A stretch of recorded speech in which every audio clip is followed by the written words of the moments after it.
নমস্কার বন্ধুরা, সুমনা কুকিংয়ে সবাইকে স্বাগত জানিয়ে আমি আরেকটি নতুন রেসিপি শুরু করছি। আজকে আমি বানিয়ে দেখাবো রুই মাছের ঝাল। বিনা পেঁয়াজে আমি এই রান্নাটি করব। প্রথমে আমি রুই মাছগুলোকে ভালো করে ধুয়ে নিয়ে তার মধ্যে নুন, হলুদ আর সামান্য পরিমাণ লঙ্কার গুঁড়ো ভালো করে মাখিয়ে নেব। নিয়ে কড়াইয়ের মধ্যে সরিষার তেল দেব, পরিমাণ মতো তেল দেব। দিয়ে তেল গরম হলে মাছগুলো তার মধ্যে ছেড়ে দেব। মাছগুলোকে ভালো করে আমি ভেজে নেব।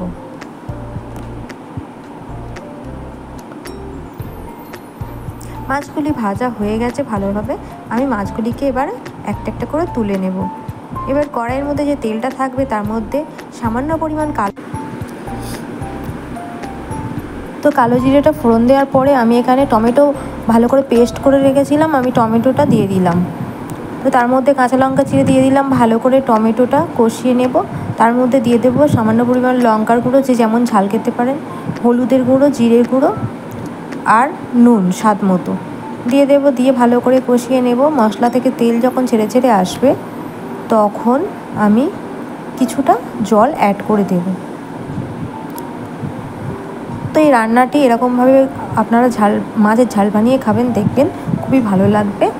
তো আমি যখন ফুটছিল তখন মাছগুলো ছেড়ে দিয়েছিলাম। তো একেবারে রেডি হয়ে গেছে রুই মাছের কালিয়া। তো আপনারা অবশ্যই এরকম করে বানিয়ে দেখবেন, আর অবশ্যই লাইক, কমেন্ট আর শেয়ার করবেন। ভালো থাকবেন, সবাইকে ভালো রাখবেন।